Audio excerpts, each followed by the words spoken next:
We thank God for this grace He gives us of sharing our life experience, as you all have requested me about right from young. And I'm basically we were first in Hara on GT Road, and then of course, since my mummy and my sister they were working in the military, it was during the Naxalite trouble time. And so when I was in class 6, we moved to Fort William because they had got quarters in Fort William for their own protection and safety. So I grew up practically my whole life in Fort William, but I was in the boarding in Don Bosco, and we had priests and brothers who were very friendly with us. Especially, I remember we had Father Shihi and Father Stoshio, and there were other brothers also. Brother K.U. Matthew, now he's a father.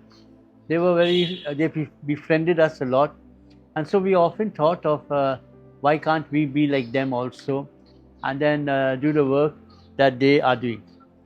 In Fort William, of course, we were active in the church, and but after some time, I stopped going to church because Father was the whole time catching us to sing in the choir, and so I stayed away from the church. But then finally, when I was expressing my desire to become a priest at home everyone is telling me you first see the world. I was wondering what they mean by saying see the world. And one priest told me you work and mix with people, and after working for some years, then you decide to become a priest. So that was playing in my mind. I said, yes, it's good to see the world. And so I began working in St. Paul's High School, Kidapo.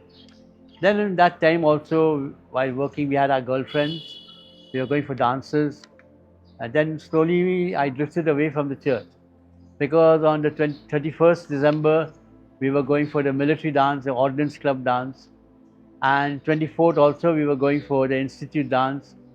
And so that became part of our life. I found that for about 6 years, I was far away from the church. I was not going to church at all.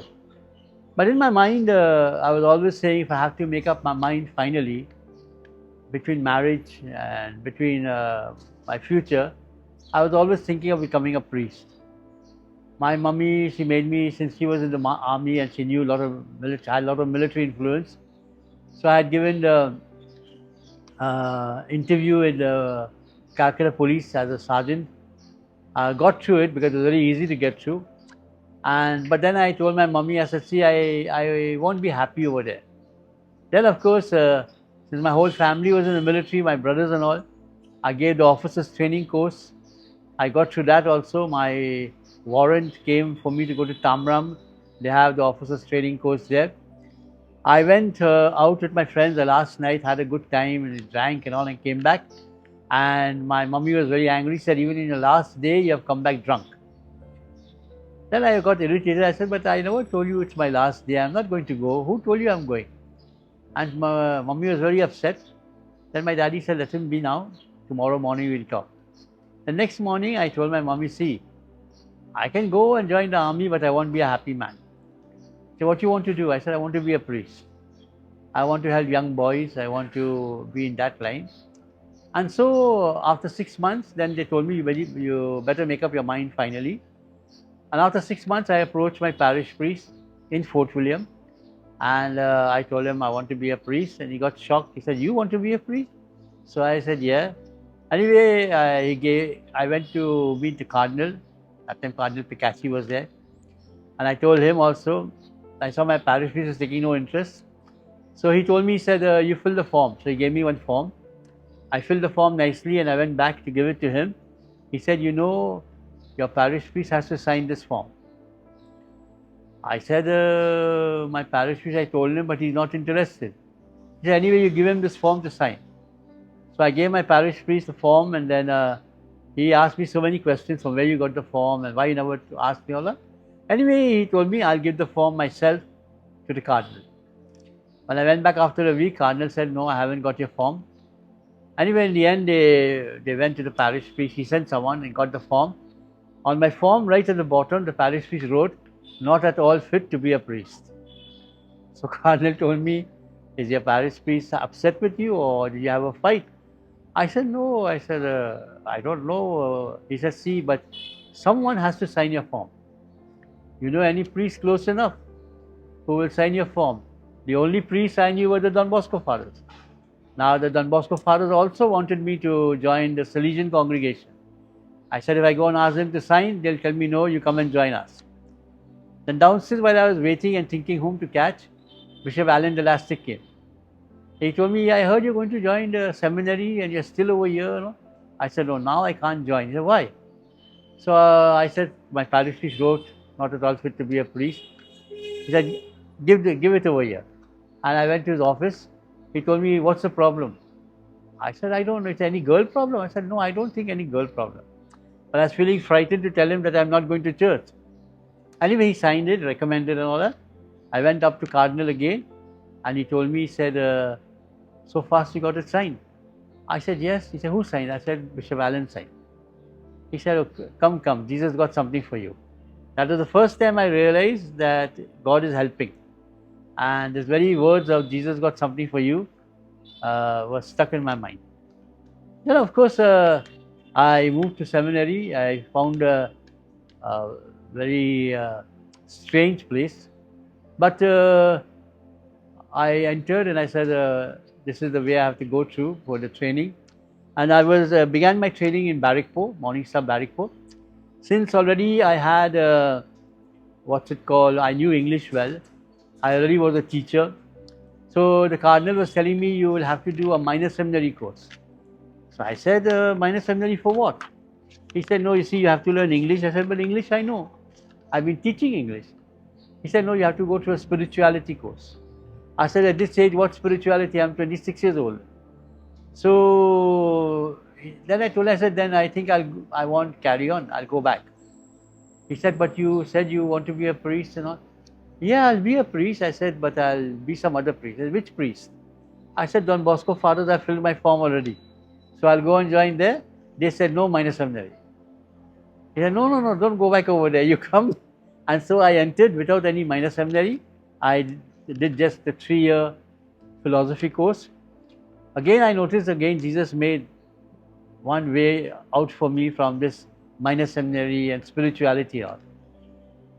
In the seminary, it so happened that year, the BA professor who was teaching English and history, he got a stroke and he could not take classes.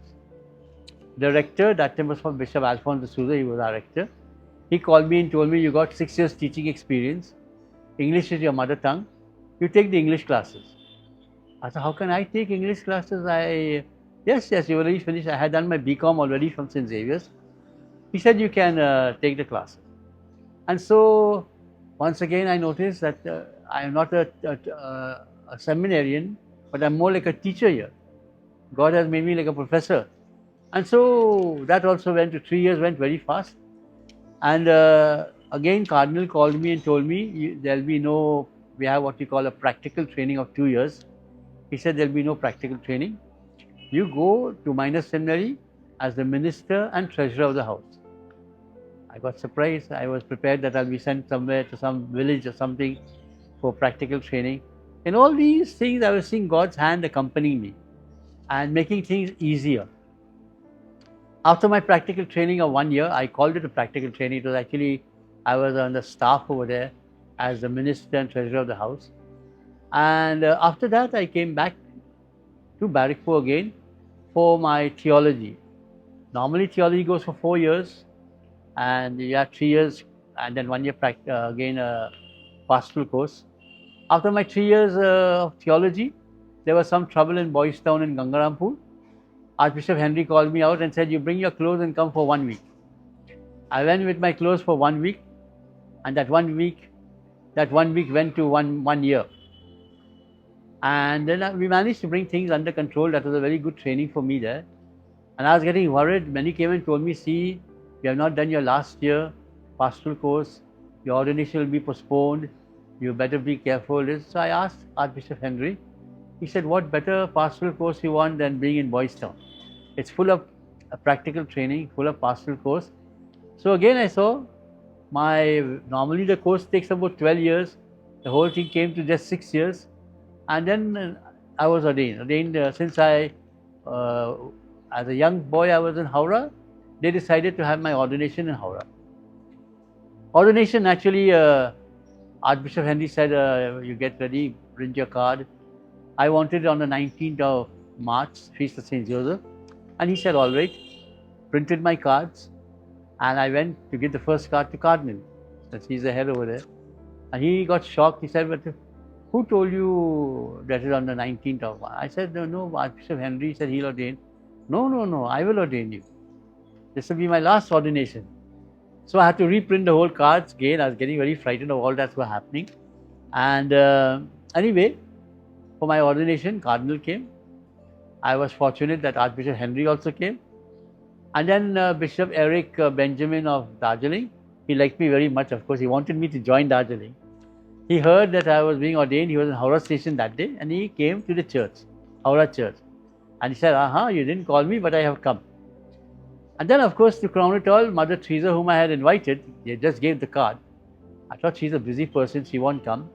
But she also came.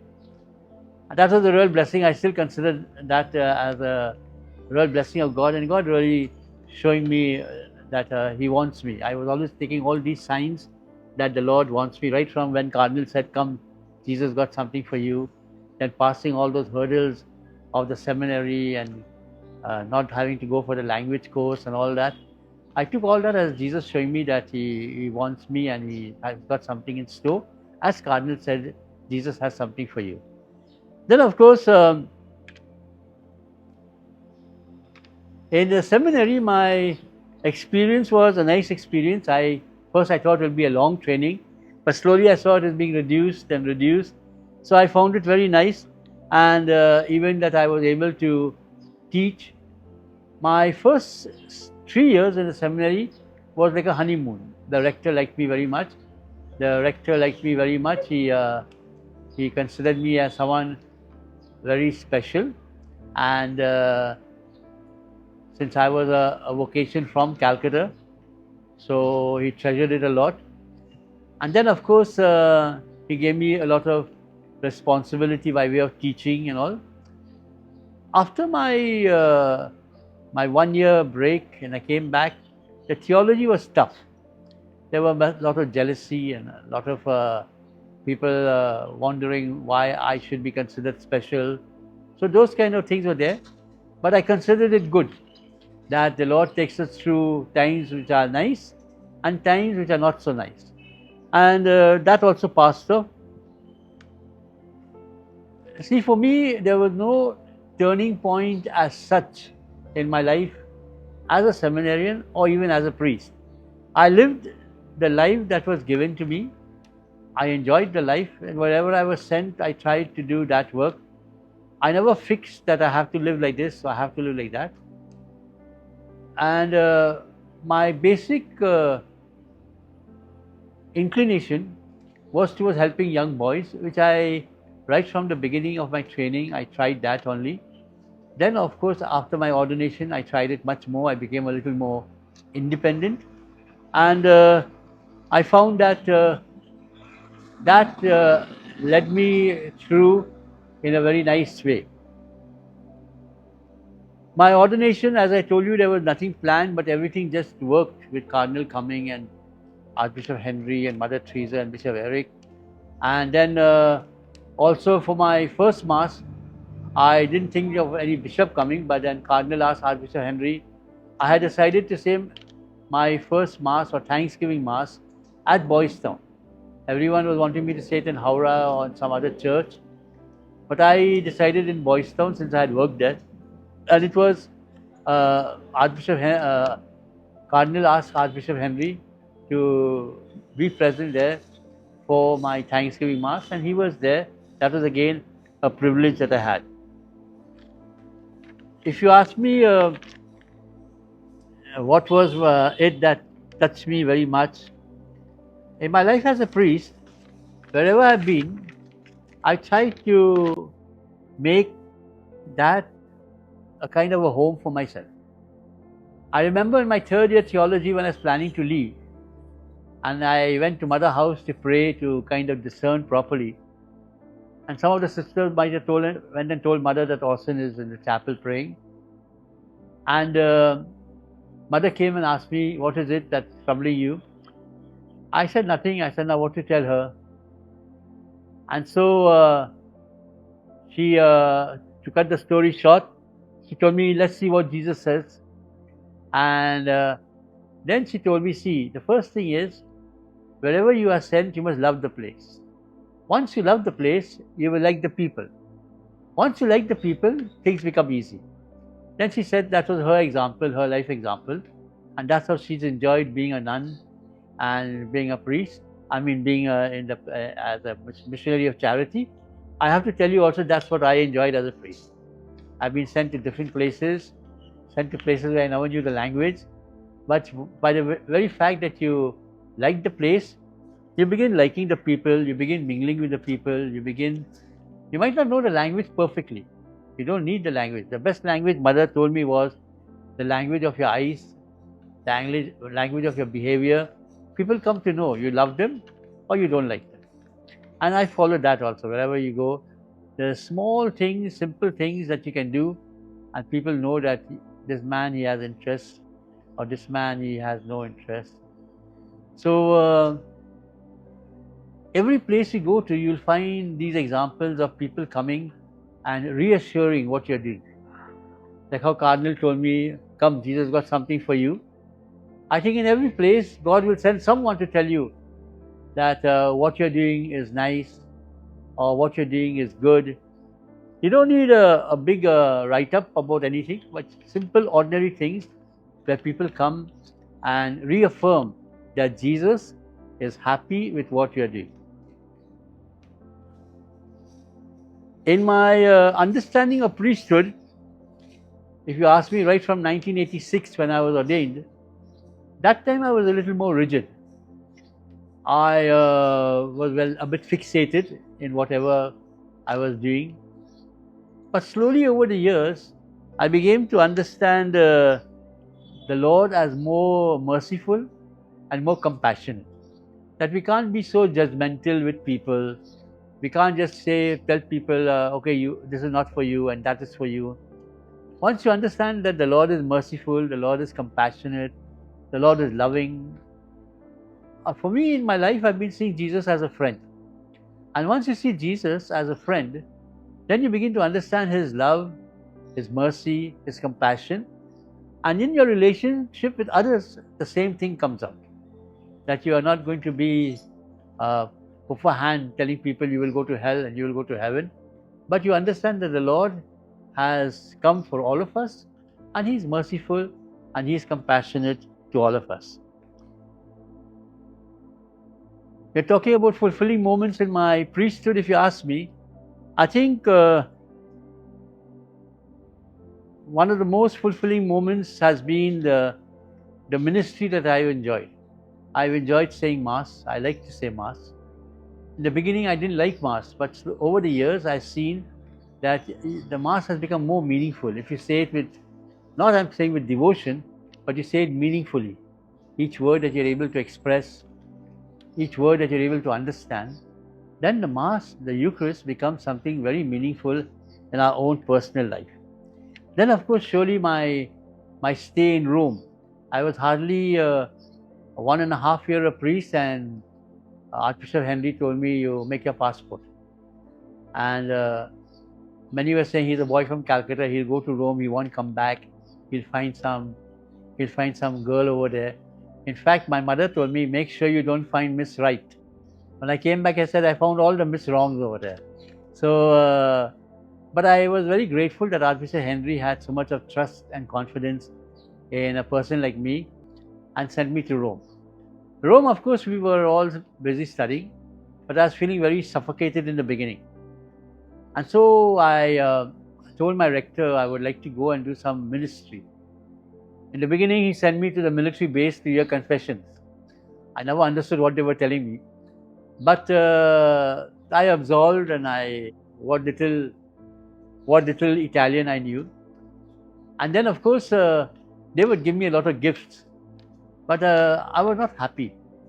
I wanted to do some real ministry, and so I was going every Saturday to Pisa and coming back on Sunday.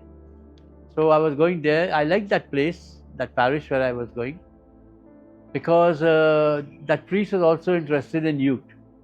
And so we were, both of us together with all the youth. There was a drug rehab center, so we were going there also. And in that way, we reached out to all kinds of people. And I must say that helped me very much. That was a turning point where I saw you can enjoy, you can have a good time, you can spend your Saturday and Sunday in parties, as many of my companions were doing, or you can reach out in ministry and to places where no one will kind of recognize you, a drug rehab center, no one bothers about you. But I was going, I was mixing with them, and whatever work they were doing, I was doing, and that created a great impact on my life. Then, of course, I can't run away from the reality of mother coming to the parish where I was working, of Archbishop Henry visiting the parish where I was working. They gave Archbishop Henry also a public reception with all the police force and all that. So these have been real turning points in the ministry that I did. I never planned anything. I never thought all that would happen, but it did happen.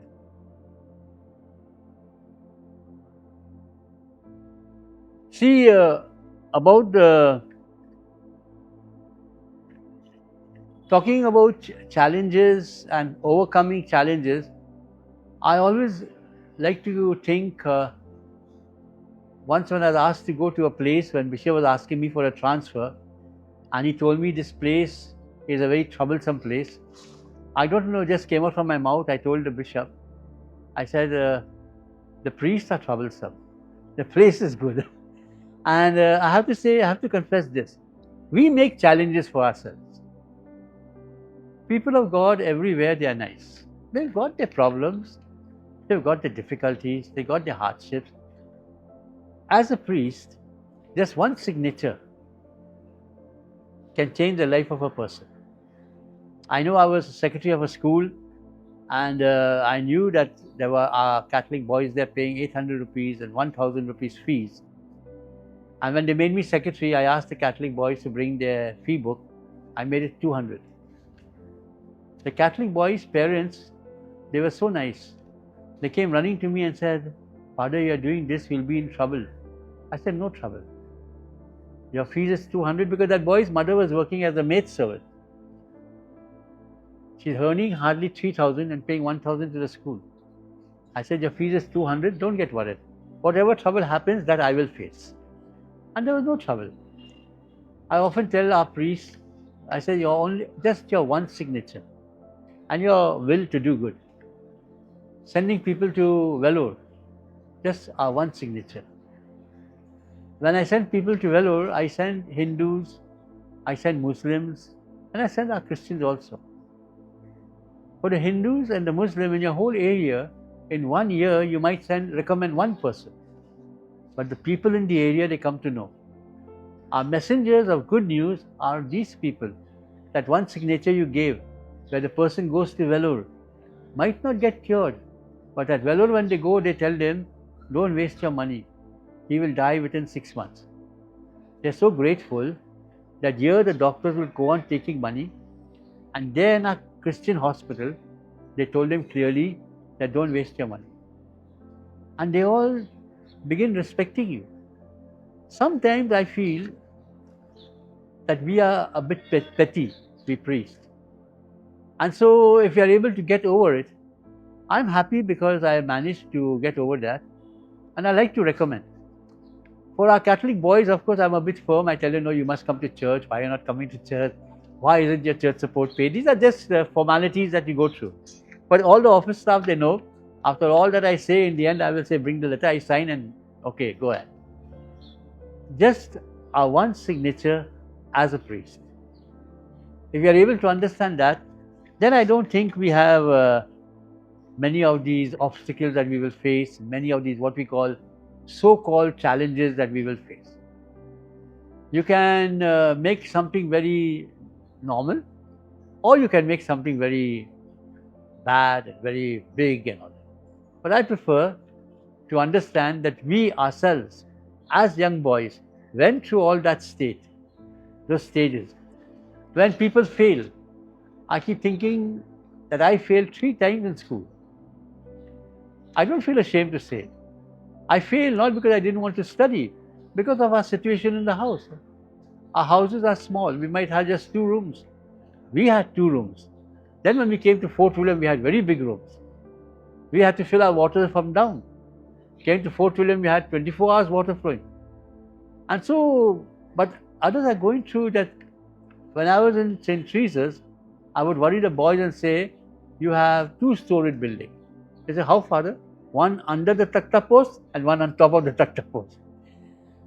You see, you can change the whole thing, but you must understand they're living in difficulty. And so they can't study, like I also, because of that I couldn't study.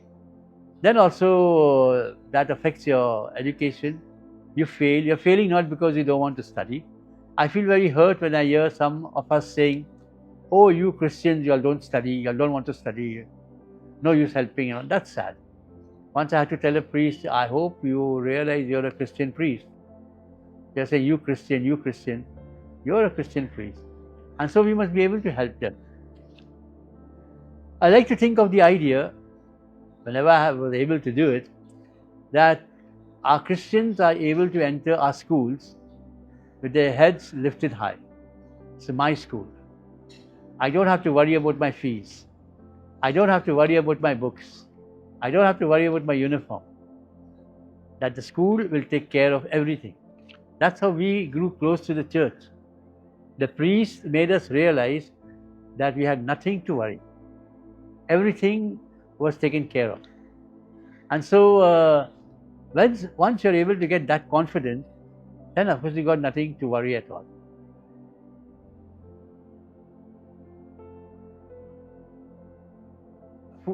The advice to give people, or especially young boys who think of becoming a priest, I tell them, don't think of becoming a priest now. The idea is good. First, live life. Go out, enjoy life, have girlfriends, mix around. Then after all that, if you think of becoming a priest, you come. For me, it took me 6 years to decide. Giving job interviews, going out with girls, going for dances, going everything. And then of course, you finally say, no, nothing of all this makes me happy, only the life of a priest. I jokingly tell young seminarians, don't have a girlfriend after you become a priest. Have girlfriends before you enter the seminary and when you enter the seminary. After becoming priest, then don't forget the boys and go only to the girls. Reach out to the boys when you're a priest, young priests especially. And I think that's very important. Very often we would get upset because when we would wish fathers, they never wished us. My sisters, I have 4 sisters. My 4 sisters, they never wished fathers, but father would wish them. So I would tell my mummy, I'm not going to wish these fathers. Of course, my mummy would tell me, no, you do your duty. But that's the reality of life, that we are able to understand this, that we as priests reach out to young boys. Very often they tell me, oh, you are only reaching out to boys. I say, I am 1 priest in a parish or 2 priests. We are reaching out to boys. In the parish, in each convent, you got about 4 sisters, so 12 sisters. They can reach out to all the girls. You don't have to reach out to the girls then. This is my reasoning. I'm not saying it's the perfect reasoning, but this is my way of looking at it. And so, you must be able to make sure that you are giving the right message. I don't know if you know Father Vanasaguria, Father Van, a nice person. One day he told me, he said, Orsan, as a priest, you don't have to be good. You have to look good. And I think that is true. If once you give the message that you're not interested in young boys, interested in girls and all, then they say, this one is not for us, he's for the others. But once they see that you're with everyone, then of course they get attracted to you, they get interested in you, and then of course they think of becoming a priest. If you talk to me about thinking, when I look back, I'm all 39 years a priest, next will be 40. When I look back, if I think I would have done anything differently, I don't think. I will redo everything as I've done from the beginning. From the beginning, I made it a point to reach out to young people. I still remember my second appointment in Asansol. On Thursdays, I had nothing to do, and I would be in the parish. So one day, the MC Superior from the Home for the Dying in Burnpool, she came and told me, "What you sit over here on Thursdays and do?" I said, "Nothing. I would be with the altar servers there, cleaning the parish, cleaning the church." "No, you bring them to our Home for the Dying. You come in the morning, help us in cleaning the place, say Mass, have lunch, and come back." At first I was thinking, what work will we do? But I began taking the boys. We would go there in the morning, they would give us very nicely some nice breakfast and all, then clean up the whole place, then have Mass with the inmates, then have a good lunch, and then on our way back, the Christian brothers would allow us to use the swimming pool of Saint Vincent's Asansol. So those boys who went with me to the Home for the Dying in Burnpool, on the way back they got the privilege of having a swim in the swimming pool.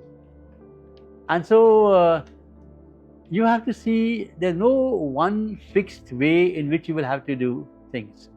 Each place will have its own motivation. When I was in St. Teresa's and I was making all the boys join the youth, one day in our meeting we'd have Bible study, Bible sharing, and read the minutes and attendance. And they were all St. Xavier's College boys. Then one boy told me, he said, "Father, what is this? What's the use of having meeting and Bible reading and all that?" I said, "Why, what?" He said, "We should do some work." And they suggested to me Kalighat.